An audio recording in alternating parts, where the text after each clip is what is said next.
మన కుటుంబాలు క్షేమంగా ఉండాలి అంటే, మన కుటుంబాలు అంచెలంచెలుగా అభివృద్ధి చెందాలి అంటే, అన్ని విషయాల్లో మన కుటుంబాలు విస్తరించాలి అంటే దేవుడు కొన్ని విషయాలు చెప్పాడు. ఖచ్చితంగా ఎవరైతే నా కుటుంబం చక్కగా వర్ధిల్లాలి, క్షేమంగా ఉండాలి, నా కుటుంబం ప్రతి ఒక్కరికి కూడా క్షేమంగా ఉండాలని ఆశ ఉందా లేదా?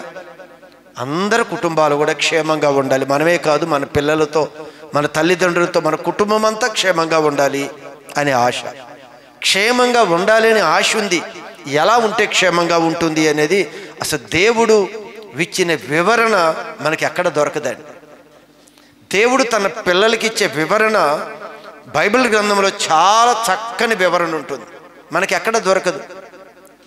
అసలు మనిషి సృష్టి ప్రారంభం నుండి రేపు సృష్టి అంతము వరకు కూడా చాలా చక్కగా అన్ని విషయాల గురించి బైబిల్లో ముందుగానే దేవుడు పొందుపరిచిన కార్యాలన్నీ ఇక్కడ ఉన్నాయి మనకి. అయితే ఇలా క్షేమము, అభివృద్ధి, విస్తరణ మన కుటుంబాల్లో జరగాలి అంటే ప్రభు చెప్పిన 3 విషయాలు ఇక్కడ మనం చదువుకున్నాం. ఆ 3 విషయాల్లో గత వారంలో మొదటి విషయం మాట్లాడాం, సమాధానము కలిగి ఉండాలి. మీ కుటుంబంలో మనుషుల మధ్య సమాధానము, దేవునితో మనకి సమాధానం, అది మొదటి విషయం చెప్పాం. రెండో విషయాన్ని మనం చూస్తే అక్కడ రాయబడి ఉన్న మాట ఏమిటి అంటే, అది దేవుని యందు భయము. మన క్షేమానికి, అభివృద్ధికి ఇది ఖచ్చితంగా మనకు అవసరం. సమాధానం కలిగి ఉండాలి. రెండవది దేవుని భయము కలిగి ఉండాలి. దేవుని భయము మనలో ఉందంటారా లేదంటారా? మాట్లాడాలి. దేవుని భయము మనకి ఉందా లేదా? దేవుని భయము ఉంది. గత వారంలో సమాధానం ఉంది అన్నాం, ఈ వారంలో దేవుని భయం కూడా ఉంది అన్నాం. అంటే ఆల్రెడీ మన కుటుంబాలు క్షేమంగానే ఉండాలి, మన కుటుంబాలు అభివృద్ధి చెందుతూనే ఉండాలి, మన కుటుంబాలు విస్తరించే ఉండాలి. మరి మనం నిజమే చెప్తున్నాం కదా, సమాధానం ఉందా అంటే సమాధానం ఉంది అన్నాం. ఈ దినం దేవుని భయం ఉందా అంటే దేవుని భయం ఉంది అంటున్నాం. అయితే అర్థం కావటానికి కొన్ని మాటలు తీసుకొని నిజంగా దేవుని భయం ఉందా లేదా అనేది మనం పరిశీలన చేయాలి. దేవుని మాటలు వింటూ ఉండగానే నిజంగా దేవుని భయం మనలో ఉందో లేదో పరిశీలన చేయవలసిన సమయం ఇది. భయాలు 2 రకాలు. ఒకటి, తప్పు చేస్తే దేవుడు శిక్షిస్తాడు. ఈరోజు మన తల్లిదండ్రులుగా ఒకప్పుడు మనం చిన్నపిల్లలుగా ఉన్నప్పుడు తల్లిదండ్రులు మనం తప్పు చేస్తే బెత్తం వాడేవారు. మనకేంటంటే భయం, ఒకవేళ తప్పు చేస్తే బెత్తం వాడుతుంది అమ్మ, తప్పు చేస్తే మన డాడీ బెత్తం వాడతాడు అనేది ఒక భయంతో మనం తప్పుకి దూరంగా ఉండేవారు. ఇదొక భయం. అయితే ఈ చిన్నపిల్లలుగా ఉన్న మనం ఎదిగి పెద్దవారు అవుతున్నప్పుడు మనం తప్పు చేస్తే తల్లిదండ్రులు శిక్షిస్తాడనే భయం నుంచి మనం బయటకు వచ్చాం. అర్థమవుతుందా? అప్పుడు ఆ భయం ఉండదు. మరి ఏ భయము మనలో ఉంటుంది అంటే, తల్లిదండ్రులు ఇంత చక్కగా నన్ను పెంచారు కదా, నా తల్లిదండ్రులు ఇంత బాగా ప్రేమించారు కదా, అయ్యో తల్లిదండ్రులకి బాధ కలిగించేది నేను చెయ్యకూడదు అనే భయం. ఈ భయం నుంచి ఈ భయములోనికి మనం మారిపోతూ ఉంటాం. అలానే సంగమా, ఈరోజు ఒక మనిషి మంచి వ్యక్తిగా మార్చబడాలి అంటే ఏదో ఒక భయం అనేది మనిషి జీవితంలో ఉంటేనే మనిషి చక్కగా నిలబడతాడు. చిన్నతనంలో తల్లిదండ్రులు భయం ఉంది, కొంత వయసుకి మనం ఎదిగిన తర్వాత తల్లిదండ్రులు భయం లేదు. మరి ఈరోజు మనకి కావాల్సిన భయం ఏమిటి అంటే దేవుని భయం. అది కూడా దేవుని భయం ఎలా ఉండాలి? దేవుడు శిక్షిస్తాడు అనే భయం కాదు. అయ్యో దేవుడు మంచి రక్షణ నాకు ఇచ్చాడే, దేవుడు చక్కని ఉపదేశంలో నన్ను పెంచుతున్నాడే, నేను ఈరోజు దేవునికి బాధ కలిగించే విధంగా నా నోటితో మాట్లాడుతున్నానే అనే భయం నీలో ఉండాలి. శిక్షిస్తాడు అనే భయం కాదు, దేవుని యొక్క ప్రేమని మనం అధిగమిస్తున్నామనే భయం, దేవుడిచ్చిన కృపకి దూరమైపోతున్నామనే భయం. మనలో భయం ఏముంది అంటే, తప్పు చేస్తే దేవుడు శిక్షిస్తాడనే భయమే ఒకటి ఉంది. ఇది కాదు, ఈ భయంతోనే మనం ఆలయంలోకి వస్తాం. ఈ భయం ఏ భయంగా మార్చబడాలి? ఏ భయంతో ఉంటాము అంటే, కొత్తలో తప్పు చేస్తే దేవుడు దండిస్తాడు అనే భయం.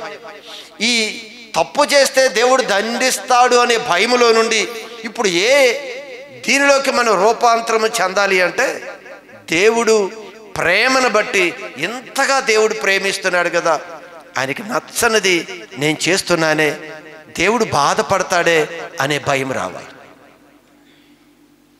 ఈ భయము ప్రతి ఒక్కరిలో కూడా కనిపించాలి. మనం ఏ విషయంలో భయపడుతున్నాం ఈరోజు ఆలోచించండి.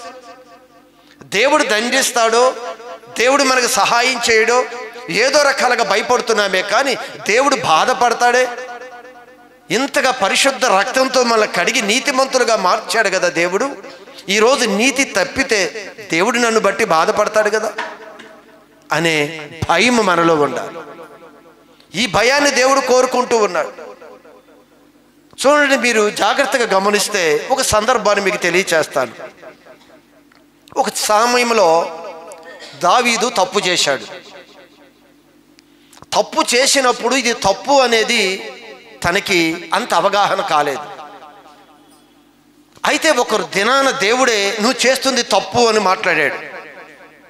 తన సేవకును పంపించి, దావీదు నువ్వు చేస్తున్న పని తప్పు అని మాట్లాడిన వెంటనే తన తప్పు తను అర్థం చేసుకోగానే దావీదులో వస్తున్న ఒక భయం. అసలు దేవుడు మాట రాగానే దావీదు దేనికి భయపడ్డాడు? తన సింహాసాన్ని తీసివేస్తాడనా? తన ఉన్న ఆస్తిపాస్తులని దేవుడు లాగేసుకుంటాడనా? శరీరానికి భయంకరమైన వ్యాధి వస్తుంది, నేను తప్పు చేశానే, దేవుడి హెచ్చరిక వచ్చింది అని దానికి భయపడ్డాడా అంటే దానికి భయపడలేదు దావీదు. దావీదు భయం ఏమిటి అంటే, ఎప్పుడైతే ప్రవక్త వచ్చి నువ్వు చేస్తున్నది తప్పు, నువ్వు చేసినది తప్పు అని చెప్పగానే దావీదులో ఉన్న భయం ఏంటో తెలుసా? దేవుడు శిక్షిస్తాడు అని కాదు, దేవుడు దండిస్తాడు అని కాదు. ప్రభువా, ఇదిగో నేను ఈ తప్పు చేశాను కదా, నీవు నాకు దూరం అయిపోతావేమోననే భయం, నీ సన్నిధి నుంచి నేను దూరం అయిపోతాననే భయం. ఒకసారి చదవండి, కీర్తన 51వ కీర్తన 11వ వాక్య భాగము. ఏమిటి ఈ భయం? ఏమిటంట? నీ సన్నిధిలో నుండి నన్ను త్రోసివేయకు. అయ్యో, తోసివేస్తాడే భయం. అయ్యా, నీ దేవుడు సన్నిధిలో నుండి దేవుడు తోసివేస్తాడేనో భయం. ఈరోజు మనకు కూడా చాలా విషయాలు దేవుడితో గడుపుతున్నాం కదా. ఒక తప్పు చేసినప్పుడు నీలో ఏం భయం ఉండాలో తెలుసా? దేవుడు సన్నిధికి నేను దూరం అయిపోతానేమో, దేవుని యొక్క ప్రేమకి నేను దూరం అయిపోతానేమో భయం ఉండాలి. అయితే ఇక్కడ దావీదు అంటున్న మాట ఏమిటి అంటే, నీ సన్నిధిలో నుండి నన్ను త్రోసివేయవద్దు, నీ పరిశుద్ధాత్మను నా యొద్ద నుండి నువ్వు తీసివేయవద్దు. ప్రభా, నీ ఆత్మని నాలో ఉంచావు కదా, నీ ఆత్మని నాలో నుంచి తీసివేయొద్దు. నేను తప్పు చేశాను కదా అని భయపడిపోతున్నాడు. భయం ఏమిటి అంటే దేవునికి దూరం అయిపోతాననే భయం. తనలో ఉన్న భయం ఏమిటి అంటే దేవుని యొక్క ప్రేమ నుంచి నేను దూరం అయిపోతాననే భయం. ఈరోజు అనేక మార్లు దేవుడు నీతో మాట్లాడాడు కదా. నువ్వు ఏ విషయంలో తప్పిపోయావో, ఏ విషయంలో అసభ్యకరంగా నువ్వు ప్రవర్తిస్తున్నావో, దేవుని యొక్క ఉపదేశం నీ దగ్గరికి వచ్చినప్పుడు నీకు ఏ రోజైనా భయం వేసిందా? అయ్యో, దేవుడి క్రమం ఇది కాదే, దేవుడి ఉద్దేశం ఇది కాదే, దేవుడి చిత్తం ఇది కాదే అని దేవుడు నీతో మాట్లాడినప్పుడు నీలో భయం వేసిందా? భయములే. దేవుడు శిక్షిస్తాడనే ఒక భయంలో ఎదిగిన మనం ఈరోజు దేవుని యొక్క ఒక పరిపూర్ణత ఎరిగిన తర్వాత చిన్న తప్పు రాగానే మనసు నొచ్చుకోవాలయ్యో ప్రభా, నీ సన్నిధికి నేను దూరం అయిపోతానే. నీ ఆత్మని నా నుండి తీసివేయొద్దు ప్రభు అని బతిమలాడుకుంటున్నాడు. భయం అది. మనకే రోజున్న భయం ఉందా? మన తప్పులు దేవుడు తన ఆలయంలో వెల్లడి చేస్తున్నప్పుడు అయ్యో దీని నుంచి నేను దూరం అయిపోతున్నానే, దేవుడు చెప్పిన మాట వినలేదే, ఇంకా పాపంలోనే కూరుకుపోతున్నాను అని దేవుడు చెప్పగానే భయంతో మనం దేవుని సన్నిధిలో ప్రార్థన చేశామా? మీరు ఆలోచించండి. దేవుడు వెళ్ళిపోతాడే, దేవుని ఆత్మ మన నుంచి దూరం అయిపోతాడనే భయం లేదే మనకి? ఎన్ని మారులు దేవుడు ఉపదేశం వచ్చినా కూడా హృదయాన్ని కఠినపరుచుకొని వెళ్ళిపోతున్నాం. శిక్షిస్తాడనే భయం ఉంది, కానీ ఈరోజు దేవుని ప్రేమతో ఉండే భయం కావాలని కోరుకుంటున్నాడు. శిక్షించే భయం గురించి దేవుడు మాట్లాడట్లేదు. దేవుడు ఇంత ప్రేమ చూపిస్తున్నానే, ఆ ప్రేమలో ఉండని భయం కావాలి. ఏం చేస్తానని చెప్పండి. ఇలానే ఒక సందర్భంలో ఆ రోజు ఇశ్రాయేలు ప్రజలు కూడా దేవుడి మీద తిరుగుబాటు చేశారు. దేవుడి మాట వినలేదు, దేవుడి మాటకు లోబడలేదు, ప్రతి దానికి వ్యతిరేకత చూపిస్తూ ఉన్నప్పుడు దేవుడు అన్నాడు, నా సన్నిధి నీ మధ్యలో ఉండటానికి నేను ఇష్టపడటలేదు, మీరు వెళ్ళిపోండి, నేను రాను అన్నాడు. ఈరోజు కూడా అదే జరుగుతుంది. జ్ఞాపకం చేసుకోండి. దేవుని ఉపదేశం నీ దగ్గరికి వచ్చి ఇది తప్పు, నువ్వు నడుస్తున్న మార్గం తప్పు, నువ్వు ఆలోచిస్తున్న ఆలోచన విధానం తప్పు అని దేవుడు నీతో మాట్లాడుతున్నప్పుడు నువ్వు చలించకుండా నువ్వు అలానే ఉంటే, ప్రభు అంటున్నాడు దావీదు అన్న విధంగా నీ ఆత్మని నా నుంచి తీసివేయొద్దు అన్న విధంగా ఆ రోజు ప్రజల మధ్యలో నుంచి దేవుని సన్నిధి దూరం అయిపోతూ ఉంది. కానీ వారికి భయమే ఇలా, కానీ వారికి ఏం బాధ అనిపించలా. కానీ మోషే భయపడిపోతున్నాడు, అయ్యా నీ సన్నిధి రాకపోతే మేము ఎలా ఉంటాం ప్రభువా? అసలు నువ్వు లేకపోతే ఈ భక్తి జీవితం ఏంటి నాయన? నువ్వు లేకపోతే మేము ఎలా ఉండగలం అని ఏడ్చి దేవుడి దగ్గర బతిమలాడుకుంటూ నువ్వు రాకపోతే నేను కదలను. ఈరోజు మనకుందా? ఏ భయంతో ఉంటున్నామనో? దేవుడు శిక్షిస్తాడేనా? దేవుడు దండిస్తాడేనా? శరీర బలహీనతలు వస్తాయేనా? దేవుడు మాట వినకపోతే ఏదో జరుగుతుందని ఒక భయంలో వెళ్ళిపోతున్నామే. కానీ దేవుడు కోరుకుంటున్న భయం అది కాదు. ప్రేమలో నుంచి రావాలి భయం. ఓ ప్రేమించున్న వ్యక్తి ఒక మాట చెప్పినప్పుడు ఆ మాట నెరవేర్చలేకపోతే నువ్వు ప్రేమిస్తున్న వ్యక్తి ఎంత బాధపడతాడో అనే భయం. అంతగా ప్రేమిస్తున్నాడు దేవుడు మనల్ని. ఈ భయం మనలో ఉండాలని దేవుడు కోరుకుంటున్నాడు. ఇన్ని రకాలుగా మార్గాలు తప్పిపోతున్నామే, ఏ రోజు కూడా మనలో భయం కనిపించలేదు. కానీ మోషే అంటున్నాడు, అయ్యా నీ సన్నిధి మాకు దూరం అవ్వకూడదు, నీ సన్నిధి మాకు దూరం అయిపోకూడదు, నీ సన్నిధి దూరం అయిపోతే మేము ఉండలేము. దావీదు అదే అంటున్నాడు, అయ్యా తప్పు చేసింది వాట వాస్తవమే, నాలో నుండి అయితే ఆత్మ తీసివేయొద్దు ప్రభా, నేను మరలా సరి చేసుకుంటాను, మరలా నేను చక్కపరుచుకుంటాను, నా దోషాన్ని నేను సరి చేసుకుంటాను అని వెంటనే భయంతో ప్రార్థన చేశాను. ఆ భయం కలిగి ఉన్నాడు కనుక ఈయన గొప్ప వ్యక్తిగా తీసుకుని వచ్చాడు. ఆ భయం మోషేలో ఉంది కనుక గొప్ప నాయకుడిగా తీసుకొచ్చాడు దేవుడు. దేవుని భయం ఏ ప్రజల్లో ఉంటుందో ఆ కుటుంబాలు దీవించబడతాయి. దేవుని భయం ఎవరిలో ఉంటుందో ఆ కుటుంబాలు వర్ధిల్లుతాయి. ఒక సమయంలో యేసు ప్రభు తన శిష్యుల దగ్గరికి వెళ్ళాడు. 12 మంది శిష్యులు ఉన్నారు. 12 మంది శిష్యుల దగ్గరికి వెళ్ళినప్పుడు యేసు ప్రభు ఇస్కరియోతు యోధా గురించి ఆ సందర్భంలో ఒక చిన్న విషయాన్ని మాట్లాడాడు. ఆయన అంటున్నాడు, ప్రభు ఆల్రెడీ ఒక వ్యక్తి యేసు ప్రభును అమ్మటానికి ఆల్రెడీ తీర్మానం చేసుకున్నాడు. ఈ 12 మంది శిష్యుల్లో ఒక శిష్యుడు యేసు ప్రభుని అప్పగించటానికి ఆల్రెడీ తన హృదయంలో డబ్బుకి ఒప్పందం కుదుర్చుకున్నాడు. ఏమి ఎరగనట్లుగా వచ్చాడు. కానీ చెప్పకనే ప్రభు చెప్పాడు. ఏమని మాట్లాడాడు అక్కడ? మీలో 12 మందిని చూపిస్తూ యేసు ప్రభు అంటాడు, మీలో ఒకడు నన్ను అప్పగించును. తెలుసు ఏ వ్యక్తి అప్పగిస్తున్నాడో, ఏ వ్యక్తి డబ్బుకు అమ్ముడు పోయాడో ఆ వ్యక్తికి తెలుసు. నేను తప్పు చేస్తున్నాను, ప్రభువుకు తెలుసు, ఇదిగో నా తప్పును చూపిస్తున్నాడు అని తెలుసు. కానీ హృదయాన్ని కఠినపరుచుకున్నాడు. దావీదు వలె పశ్చాత్తాపడలేదు. దావీదు వలె అయ్యో దూరం అయిపోతాడే నా ప్రభు నాకనే బాధ కలగలేదు. యేసు ప్రభు సూటిగా మాట్లాడుతున్నాడు. 12 మంది శిష్యులు వారి ముందుండగా యేసు ప్రభు అంటున్నాడు, మీలో ఒకడు నన్ను అప్పగించును అని నీతో నిశ్చయముగా చెప్పుచున్నాను అని చెప్పాడు. పశ్చాత్తాపం కలగాలి కదా, అయ్యో ప్రభు దూరం అయిపోతాడని బాధ కలగాలి కదా. ఇంత ప్రేమించాడే ప్రభు, ఈ విధంగా ఇప్పుడు వరకు అనేకమైన అద్భుతాలు చూశామే. ఈ శక్తిమంతుడైన ఈ ప్రభుని, ఇలాంటి ప్రభుని అమ్మే బుద్ధి నాలో కలిగింది, నన్ను క్షమించు ప్రభు అని యేసు ప్రభు దగ్గర పశ్చాత్తాపడ్డాడంటే లేదు, కఠినపరుచుకొని బయటికి వెళ్ళిపోయాడు. కఠినపరుచుకొని వెళ్ళిపోయాడు తన పనిని తను జరిగించడానికి. ఈరోజు మనం కూడా ఎన్నో ఉపదేశాలు మన ముందుకు వస్తున్నా కూడా కఠినమే. ఎలా వస్తున్నాం దేవుని సన్నిధికి? అసలు మన క్రమం ఏంటి? ప్రార్థన విధానం ఏంటి? వాక్యంతో ఉన్న సహవాసం ఏంటి? అసలు మన భక్తిలో ఎక్కడున్నాం?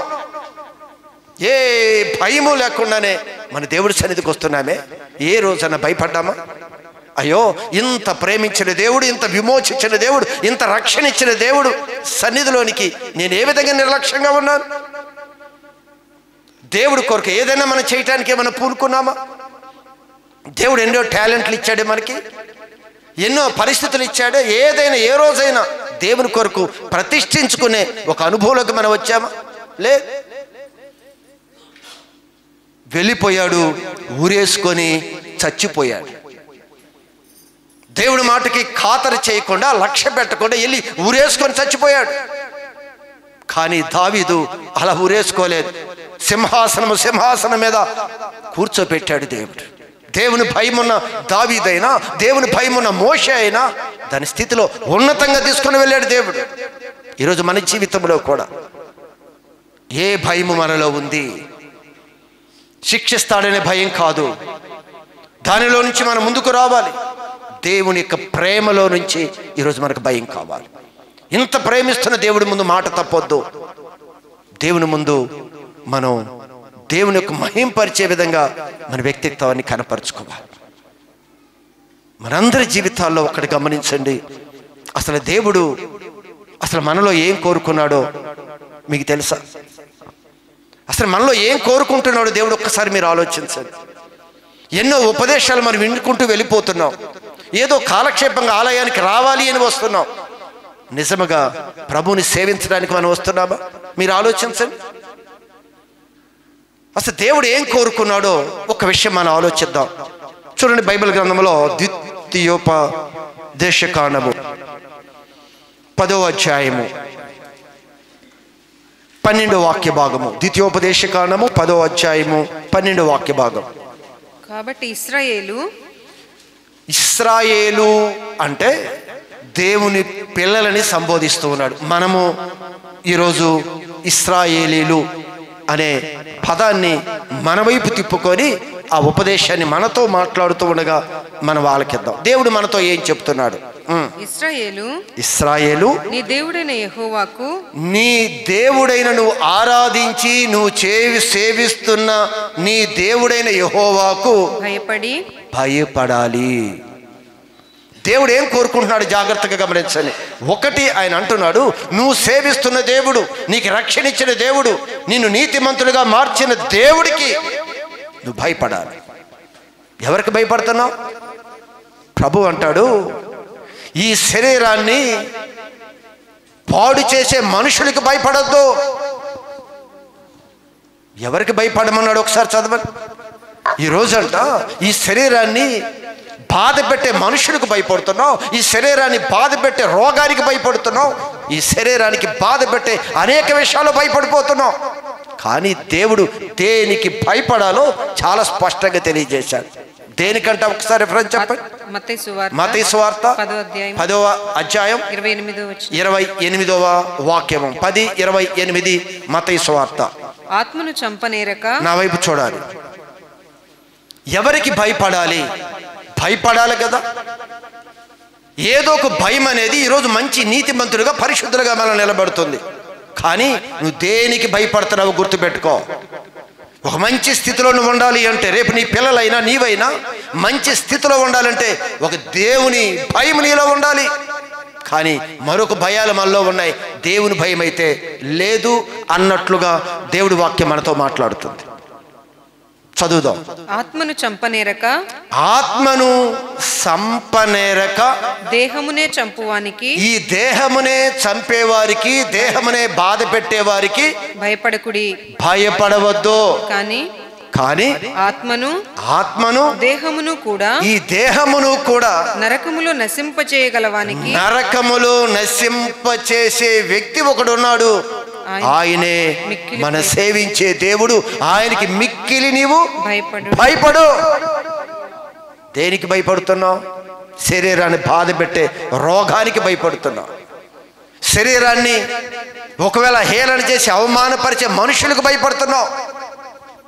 సమాజంలో మనని చులకన చేస్తారనే భయం, మన మీద నిందారోపణ చేసే పరిస్థితుల మీద భయం. ఆయన అంటున్నాడు, ఈ శరీరానికి బాధ కలిగించినా, ఈ శరీరాన్ని హింసించినా, ఈ శరీరానికి తెగులు వచ్చే ఏటికి నువ్వు భయపడవద్దు. నువ్వు భయపడవలసింది ఒకటే, నీ ఆత్మని, నీ శరీరాన్ని అగ్నిలోనికి తీసుకొని వెళ్ళిపోయే ఒక వ్యక్తి ఉన్నాడు. ఆయనకు నువ్వు భయపడు. ఆయనే ప్రభు అయిన యేసుక్రీస్తు. ఆయనకు నువ్వు భయపడు. ఆయనకు నువ్వు సాగిలపడు. ఏముందండి దేవుని భయం? ఏ భయంతో మనం జీవిస్తున్నావు? ఈ లోకంలో నువ్వు మనుగడ కొనసాగిస్తున్నావే, దేనికి నీ భయం? అసలు మీరు పరిశీలించండి. మనందరం పరిశీలిస్తే ఈరోజు దేనికి భయపడుతున్నామో నీకు అర్థమవుతుంది. అందుకే ప్రభు అంటాడు, ఇదిగో మనుషులు వారు భయపడేవాడికి మీరు భయపడవద్దు. లోకం భయపడుతుంది కదా, వాటికి మీరు భయపడవద్దు. ఈరోజు ఏదో తెగులు వచ్చేస్తుంది, ఏదో ఆకాశం నుంచి ఒక అద్భుతం జరిగింది అనుకుంటే నువ్వు భయపడద్దు. అక్కడ అంటాడు దేవుడు, వారు భయపడు దానికి మీరు భయపడవద్దు. దానివల్ల దిగులు పడవద్దు. మీరు భయపడవలసిన వాడు ఆయనే. ఆయన కోసమే దిగులు పడండి. అప్పుడు ఆయన మీకు ఒక పరిశుద్ధమైన స్థలముగా మీకుంటాడు. హల్లెలూయా. ఆయనకి భయపడండి. దేనికి భయపడవద్దంట? వాటికి వారు భయపడుచున్న వాటికి అంటే దేవుడు లేని జనాంగం దేనికి భయపడుతున్నారో, దేవుడు లేని జనాంగం ఈరోజు దేనికి భయపడుతున్నారో నీ వాటికి భయపడొద్దు. నువ్వు భయపడవలసినది ఎవరికి అంటే, ఇదిగో ఎవరికంట? సర్వశక్తిమంతుడైన నీ దేవుడికి భయపడు. దేనికండి మన భయాలు? ఇన్నాళ్ళు ఉపదేశం వింటూ దేవుడితో ఇంత అన్యోన్య సహవాసాన్ని ఏర్పాటు చేసుకున్నాం కదా, దేనికి భయం? అందుకే ఈరోజు మనలో దేవుణ్ణి ప్రేమిస్తున్న మనం ఆ ప్రేమలో నుంచి ఒక భయం కావాలి. ఆయన ఏదో శిక్షిస్తాడనే భయం వద్దు, ఆ భయంతో వద్దు. భక్తి ప్రేమలో నుండి దేవుడు ఇంత ప్రేమించాడే, అయ్యో దేవుడికి నచ్చంది చేస్తున్నానే, దేవుడి సన్నిధికి ఎలా వస్తున్నావు? భయం ఉందా మనకి? భయం లేదు. అన్నిటికీ భయపడతాము. ఈరోజు మనిషి భయపడనిది ఏంటి అంటే దేవునికే. అన్నిటికీ భయపడతాం. చీకటి భయం, జంతువుల భయం, మరణ భయం, రోగం భయం, అన్ని భయాలే. భయం లేనిది ఎక్కడ అంటే దేవునికి భయపడడం. ఈరోజు మనిషి ఎక్కడ నా భయం లేని వ్యక్తిగా ఉన్నాడు అంటే దేవునికి భయపడ్డంతే. అన్నిటికీ భయపడతాడు. ఈ భూమి మీద ఏది వచ్చినా, ఏ ప్రళయం వచ్చినా భయమే. కానీ దేవుడు అంటున్నాడు, వారు భయపడిన వాటికి మీరు భయపడొద్దు. మీ భయపడవలసిన వాడు ఒకడున్నాడు, ఆయనకు మాత్రమే మీరు భయపడండి. అందుకే ఆయన అంటున్నాడు, ఈరోజు దేవుడు మనలో కోరుకున్నది ఏంటో మనం చదువుతున్నాం కదా, ఒకసారి చదవండి మరలా. నీ దేవుడైన యెహోవాకు భయపడి నీవు భయపడాలి. భయపడి ఆయన మార్గములన్నిటిలో నడుచుచు, ఆయన మార్గములు ఏం కోరుకుంటున్నాడు అంటే, ఒకటి భయపడాలి అన్నాడు, రెండవది ఆయన చెప్పిన మార్గములో మీరు నడవండి. ఆయన కొన్ని చూపించాడు, నువ్వు ఎలా నడవాలి, నువ్వు అందరితో ఎలా మాట్లాడాలి, ఎవరితో స్నేహం చేయాలి, ఎవరితో చేయకూడదు, ఎలాంటి మాటల మధ్య నీ యొక్క పరిశుద్ధత నువ్వు కాపాడుకోవాలి, అన్నీ చెప్పాడు. ఇప్పుడు అంటాడు ఈయన, ఒకటి నాకు భయపడాలి, రెండవది నేను చెప్పిన మార్గములో నడవాలి, మూడవది ఆయనను ప్రేమించి దేవుణ్ణి ప్రేమించాలి. ఈ లోకములు అన్నిటిని ప్రేమిస్తాం. అసలు ప్రేమించింది ఏంటండి? మనం కంటికి ఇంపుగా ఉన్న వాటన్నిటినీ ప్రేమిస్తాం. దీనికేం కొదువు లేదు.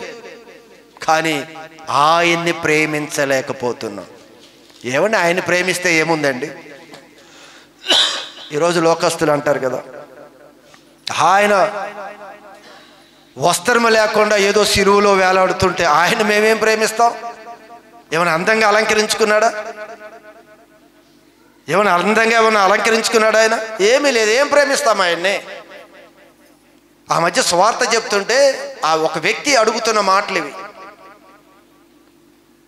దేవుణ్ణి చూడటానికి ఎలా ఉన్నాడంట? మనకి బైబిల్లో చదివాం కదా, రూపము లేదంట, సొగసు లేదు. ఏమిటంట? స్వరూపమునైనను సొగసైనను లేదు. ఏది లేదు. ఏం ప్రేమిస్తాం మరి?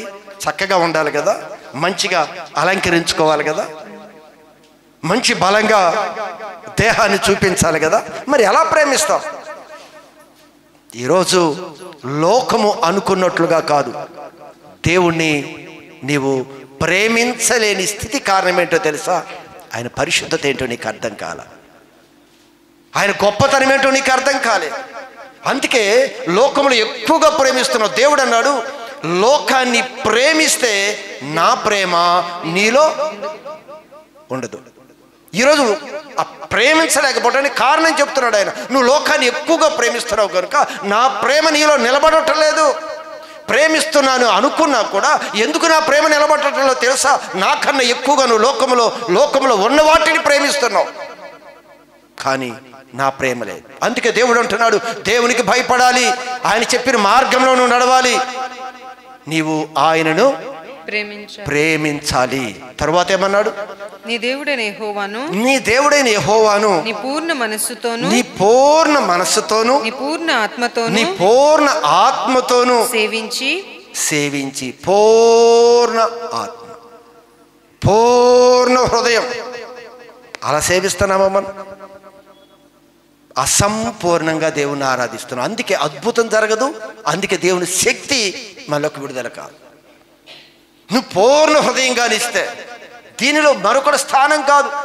ఆరాధించటానికి ఆయన ఒక్కడే యోగ్యుడు.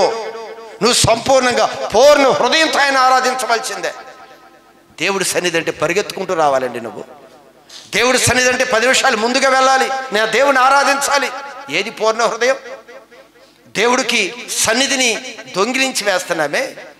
ఏం పూర్ణ హృదయం ఇచ్చామండి మనం? ఎలా నీ కుటుంబం క్షేమంగా ఉంటుంది? ఎలా నీ కుటుంబం అభివృద్ధి పొందుతుంది? చాలా మంది కూడా ఎన్ని మారులు దేవుడు అన్ని చెప్పినా కూడా నిర్లక్ష్య స్వభావం. అందుకే నిర్లక్ష్య స్వభావంలో ఎంత భయంకరమైన నష్టం ఉందో యేసు ప్రభు శిష్యుల మధ్య యేసు ప్రభు మాట్లాడిన మాటలు చదివితే మనకు అర్థమవుతుంది. చూడండి, మీరు ఆలోచించండి. ఆయన అంటున్నాడు, పూర్ణ హృదయముతో నన్ను సేవించాలి, నీ మేలు కొరకు నేడు నేను. ఎవరి మేలు కంట? ఇప్పుడు చెప్పే ఉపదేశం అంతా ఎవరి మేలు కొరకు? చూడండి ఏం చెప్తున్నాడు, నీ మేలు కొరకు నేడు ఈ రోజు నేను నీకు చెప్పుచున్న ఈ సంగతులన్నిటినీ అనుసరించి నడుచుకొందును అనే మాట కాక నీ దేవుడైన యెహోవా నిన్ను మరి ఏమడుగుచున్నాడు? నేనేమడుగుతున్నాడయ్యా? ఏమని అడగట్లేదే. నువ్వు ఆయనతో ఈ విధంగా నేను ఏమనే మాట అంట? ఏమనంట? నేడు నేను నీకు ఆజ్ఞాపించు.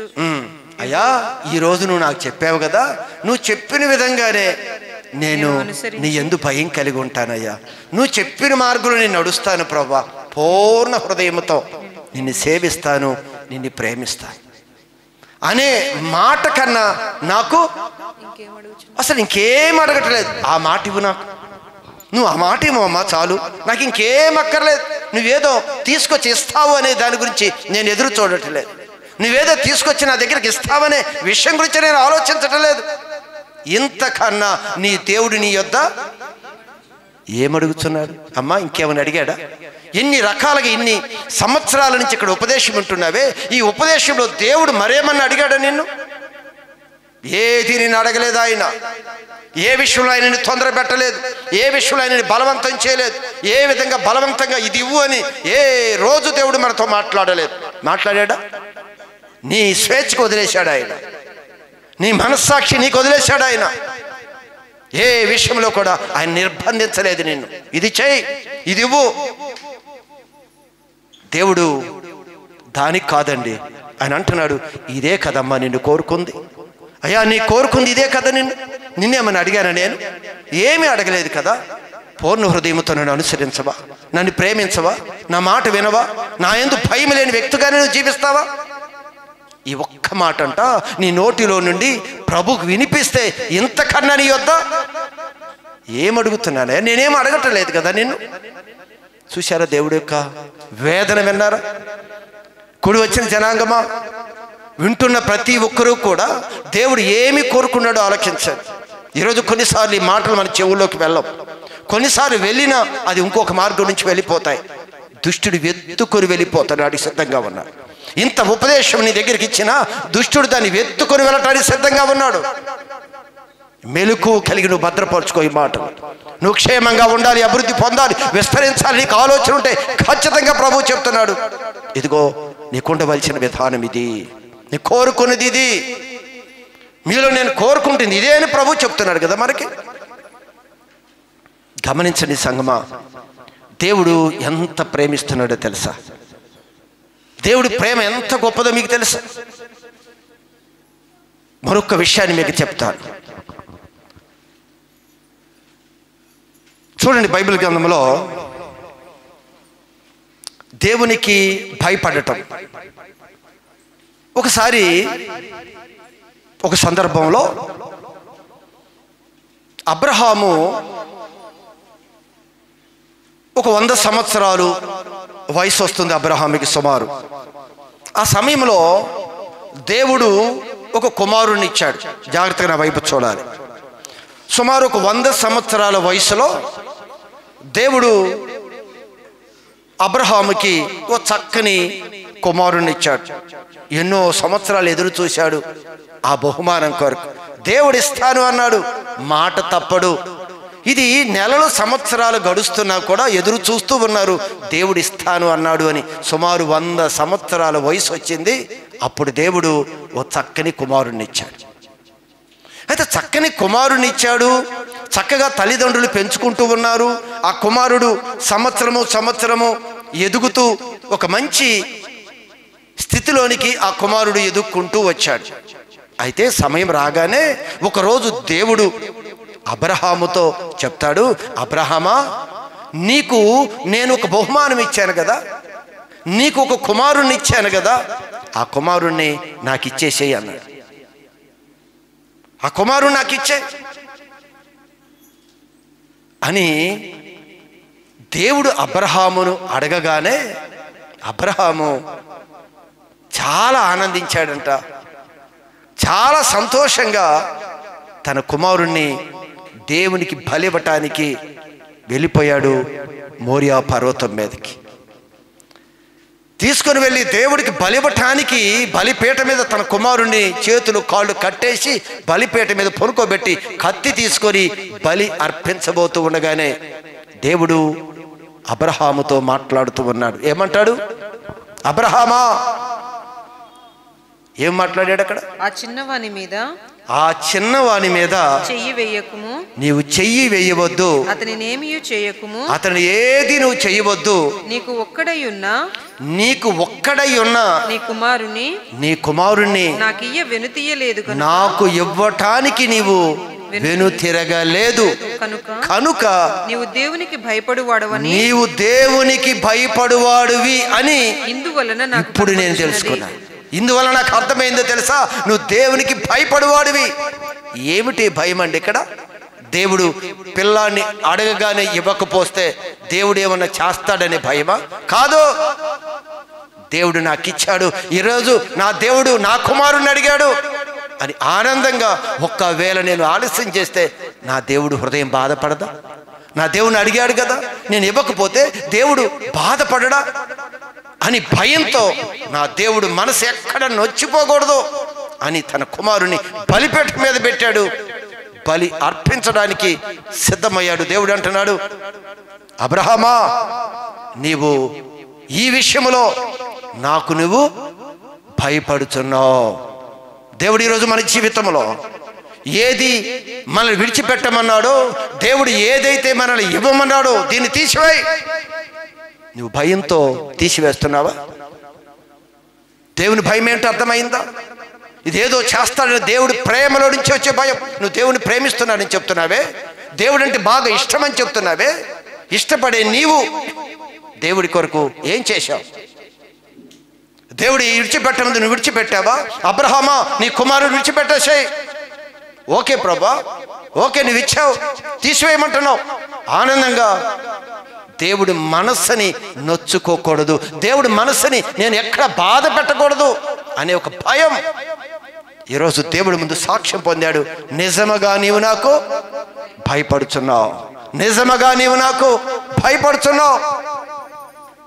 సంగమా, ఈరోజు మనం భయపడుతున్నామా?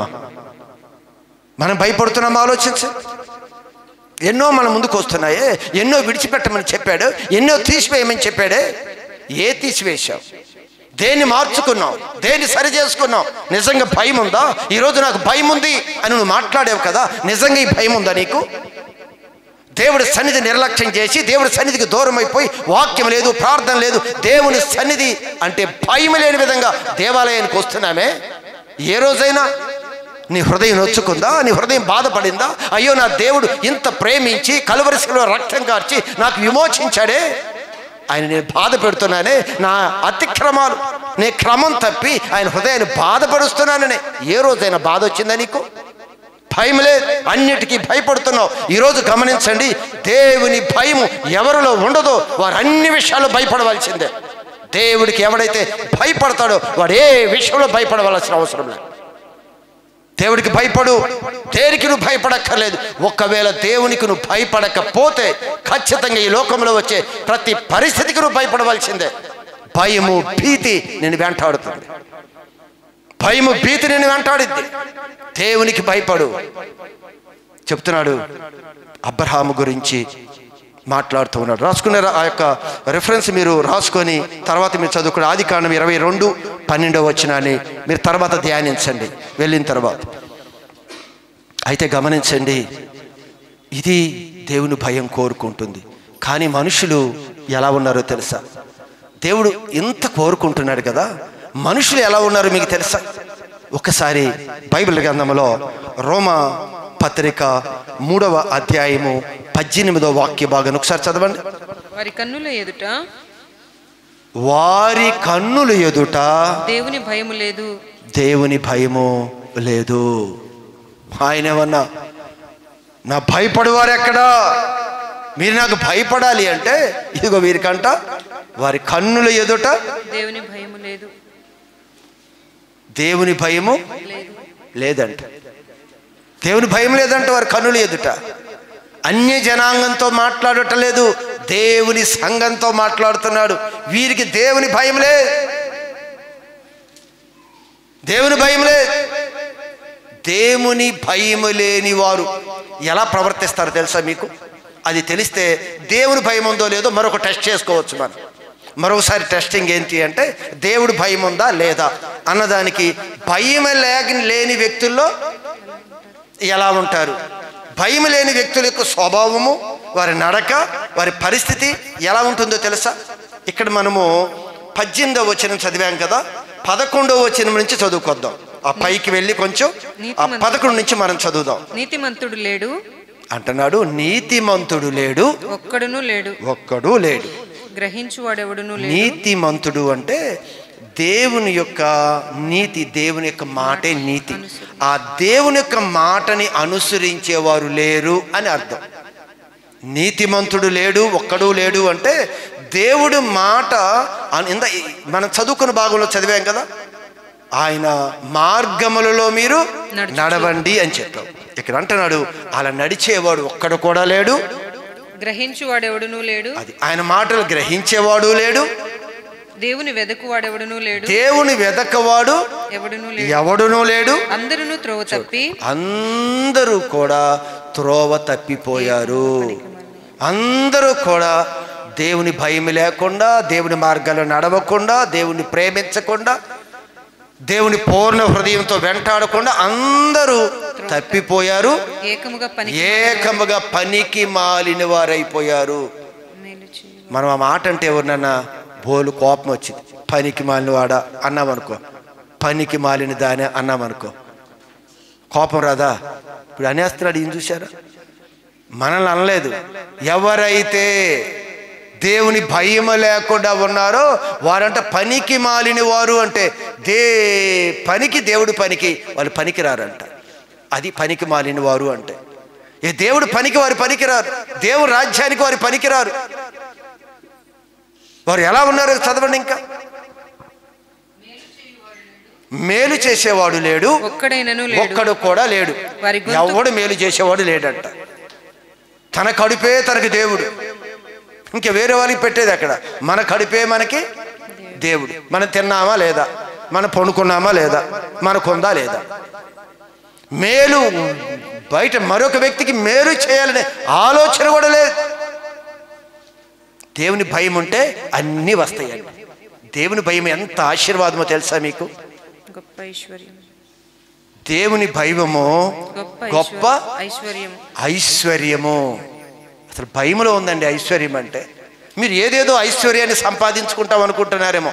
అసలు దేవుని ఎందుకు భయం కలిగి ఉండండి. అసలు ఐశ్వర్యం, అసలు మన జీవితం ఎలా ఉంటుందంటే అలా ఉంటుంది. కానీ మనం ఏం పొందుకోవాలి పొందుకోవటం లేదు. చెత్త మొత్తం పోగేసుకొని కూర్చొని అబ్బో బోల్డ్ ఉందని చూడటానికి. క్వాలిటీ లేదు, క్వాంటిటీ ఏమాత్రం బోలెడు ఉంది, క్వాలిటీ లేదు దానిలో. అన్ని పోగేసుకుంటున్నాం. ఈయన ఒక్క మాటలో చెప్పాడు, యెహోవా యందు భయము గొప్ప ఐశ్వర్యాన్ని కలుగచేయును. గొప్ప ఐశ్వర్యం. గమనించండి సంగమా, దేవుడు మనల్ని ప్రేమిస్తున్నాడు. అందుకే ఆయన అంటున్నాడు, అందరూ పనికి మాలిన వారయ్యారు, ఎవరు కూడా ఆయన మాట వినేవారు లేరంట. ఇంకేమన్నాడు? మేలు చేయవాడు ఒక్కడు కూడా లేదు. వారి గొంతుకు తెరిచిన సమాధి. గొంతు తెరిస్తే, నోరు తెరిస్తే వచ్చే మాటలు ఏంటో తెలుసా? సమాధిని ఓపెన్ చేస్తే ఎలా దుర్వాసన వచ్చిందో, వాడు నోరు తెరిస్తే ఆ మాటలు భరించలేదు. అంత అపవిత్రమైన మాట, అంత దోషణ మాటలు, అంత హేళన మాటలు, అంత చులకనగా చేసే మాటలు, అంత కుటుంబాలు విడగొట్టే మాటలు.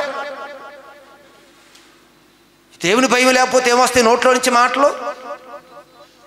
అందుకే వారిలో దేవుని భయం లేదు అన్నాడు.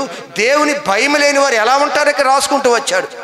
వారి భక్తి లేదు, విశ్వాసం లేదు, పర్లేదు మేలు చేసే మనసు లేదు, ఎవరు ఏదీ లేదంట. ఈరోజు మన జీవితంలో గమనించండి, అన్నీ కలిగిన వారిగా మనం ఉండాలి. దేవుడు కలిగి ఉంటే అన్నీ మనతోనే ఉంటాయండి. ఆ మాట ఎంత భయంకరమైన మాట తెలుసా? దేవుని భయం లేకపోతే మనం లోకములో కూడా దేవుని భయం ఉన్న ప్రజల మధ్య మన ధైర్యంగా ఉండొచ్చు. దేవుని భయం లేకుండా మూర్ఖంగా ఉంటారు కదా, వారి మధ్యలో మనం జీవించగలమా? ఏమో అర్థమవుతుందని చెప్పింది. దేవుని భయం ఉన్న ప్రజలు అనుకోండి, భక్తి, దేవుని భయము, దేవుని భక్తి ఉన్న ప్రజల మధ్యలో చాలా హ్యాపీగా మనం జీవించవచ్చు. దేవుని భయము భక్తి లేని మూర్ఖుల మధ్యలో మనం మన పిల్లల్ని ఉంచాలన్నా, మనం ఉండాలన్నా, మనం ఇల్లు ఒకవేళ గృహం ఏదైనా తీసుకొని ఉండాలన్నా, ఇల్లు కట్టుకోవాలన్నా అలాంటి ప్రదేశంలో ఉంటామా మనం? అస్సలు అమ్మో, నేను ఆ ఏరియాలో మేము ఉండం అంచవేస్తారు.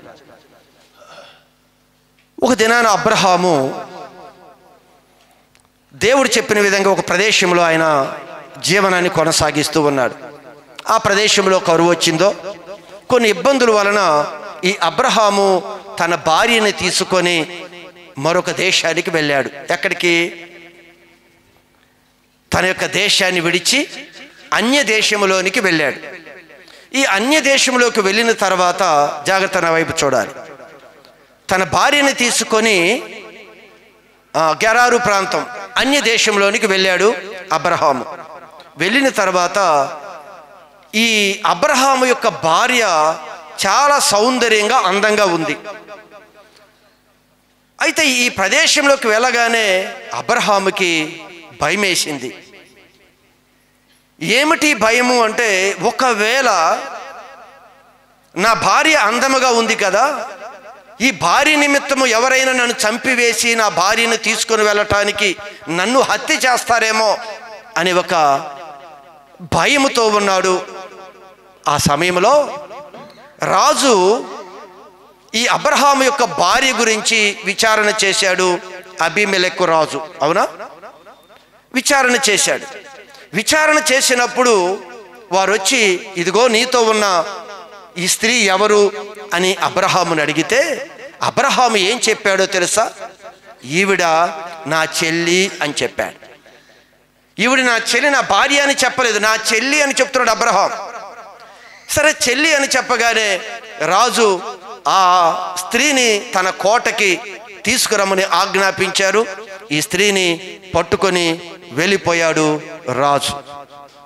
అయితే ఈ మధ్యలో అబ్రహాము పక్షాన దేవుడు ఉన్నాడు కనుక దేవుడు అబీమెలెకు అనే రాజుని గద్దించాడు. నీ దగ్గరున్న స్త్రీ అది ఒక వ్యక్తికి భార్య, జాగ్రత్త, మరొక వ్యక్తికి భార్య, జాగ్రత్త అని దేవుడు ఆ అబీమెలెకు రాజుతో మాట్లాడాడు. ఈ అబ్రహాం అయితే మౌనంగా ఉండిపోయాడు.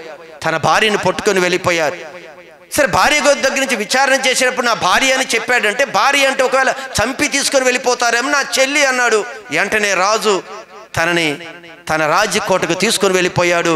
కానీ దేవుడు ఉన్నాడు కదా అబ్రహాము పక్షాన. ఈరోజు మన జీవితంలో కూడా అబ్రహాము ఒకవేళ బలహీనుడేమో, కానీ దేవుడు బలవంతుడు. జాగ్రత్త, స్త్రీ విషయంలో నువ్వు చచ్చిన వాడివి అని దేవుడు హెచ్చరించగానే అబ్రాహాము వణికిపోయాడు, భయపోయాడు. ఇదిగో ఆ భార్యని, తన స్త్రీని మళ్ళీ అబ్రహాము దగ్గరికి తీసుకుని వచ్చి అబ్రహాముతో ఒక విషయం మాట్లాడాడు. ఏం మాట్లాడాడో ఒకసారి చదవండి. ఆదికాండము 20వ అధ్యాయము 9వ వాక్య భాగం. అబీమెలెకు అబ్రహామును పిలిపించి, అబీమెలెకు రాజు, నా వైపు చూడమ్మ, తర్వాత మీరు చూసుకుందరు. అబీమెలెకు రాజు అబ్రహామును పిలిపించి నీవు మాకు చేసిన పని ఏమిటి? అది ఏంటే, ఎలా చేశావు, ఇంత పని చేశావు, నువ్వు ఏం చేశానయ్యా నేను? నీవు నా మీదకి నా రాజ్యం మీదకి మహాపాతకము తెప్పించు, మహాశిక్ష తెప్పించావయ్యా నువ్వు చేసి. ఏంది, నీ భార్యను పట్టుకొని చెల్లి అని చెప్పావు నువ్వు చెల్లంటే కదా నేను పట్టుకొని వెళ్ళింది. నీ వలన ఇప్పుడు ఏమైపోయింది? నువ్వు చిన్న మాట చెప్పటం వలన ఈరోజు ఈ దేశం మీదకి, రాజ్యం మీదకి ఏమొచ్చింది? మహానాశనం వచ్చేసింది. దేవుడు శిక్ష వచ్చేస్తుంది, దేవుడు ఉగ్రత వచ్చేస్తుంది. ఏంటి అబ్రహాము నువ్వు చేసిన పని అని, ఎందుకు ఇలా చేశావు అని అబీమెలెకు రాజు అబ్రహామును అడుగుతూ ఉన్నాడు. అబ్రహాం ఏం సమాధానం చెప్పాడు తెలుసా? ఈ స్థలమందు దేవుని భయము, ఈ స్థలము, ఈ దేశములో, ఈ ప్రజల మధ్య దేవుని భయము ఏ మాత్రము లేదు కనుక నా భార్య నిమిత్తము నన్ను చంపుతారేమోనని నా చెల్లి అని చెప్పాను అని చెప్పాడు రాజుకి. ఇక్కడ మనం తెలుసుకోవాల్సిన ఒక అంశం ఏమిటి అంటే, ఈ చదివిన భాగంలో అబ్రహాం అంటాడు, ఏమంటున్నాడు? ఈ స్థలమందు దేవుని భయము ఏ మాత్రము లేదు. దేవుని భయము లేని ప్రజలు ఎలా అయినా చేసేస్తారు. దేవుని భయం లేని ప్రజలు ఎలా అయినా ప్రవర్తిస్తారు. అందుకే ఆ ప్రవర్తన మారాలి అంటే మనలో దేవుని భయం ఉండాలి. ఒకవేళ ఆ రోజు అబీమెలెకు రాజు ఆ దేశ ప్రజలే కాదు, దేవుని భయం లేని ప్రతి ప్రజల్లో కూడా ఉండేది అలాంటి దుష్కార్యాలు. అబ్రహామే అంటున్నాడు, ఈ ప్రదేశాన్ని చూసినప్పుడు దేవుని ఈ భయం ఏమాత్రము కూడా లేదు కనుక నా భార్యని చంపేస్తారనుకున్నాను. నిజం చంపేసేవాళ్ళు. గమనించండి, దేవుని భయం లేని ప్రజలు ఎలా ఉంటారో చూసారా? ఈరోజు మన జీవితంలో కూడా దేవుని భయం కానీ మనలో లేకపోతే, దేవుని భయం లేని ఒక భక్తుడిగా మనం జీవిస్తే మన జీవితం అంతా కూడా దుష్కార్యాలు, చెడు కార్యాలు, అపవిత్రమైన కార్యాలు, అడ్డు అదుపు లేని ఒక క్రమంలో మనం వెళ్ళిపోతాం, నాశనానికి వెళ్ళిపోతాం. దేవుని భయము మనల్ని ఎక్కడికి తీసుకొని వెళ్తుంది? ఒక మంచి ఉన్నతమైన రాజ్యానికి మనం తీసుకొని వెళుతుంది. అందుకే మన సంఘం, మన కుటుంబాలు ఎలా ఉండాలి? క్షేమంగా ఉండాలి. మన కుటుంబాలు ఎలా ఉండాలి? అభివృద్ధి చెందుతూ దినదినము ఉండాలి. మన కుటుంబాలు, మన పిల్లలు ఎలా ఉండాలి? దేశంలో పిల్లలు, మన సంతానం అంతా కూడా విస్తరించాలి. దీనికి కావలసినది సమాధానము, రెండవది దేవుని భయము, మూడవది పరిశుద్ధాత్మ యందలి. అది నెక్స్ట్ వీక్ దాన్ని ధ్యానిద్దాం. దేవుడి మాటలు దీవించును గాక.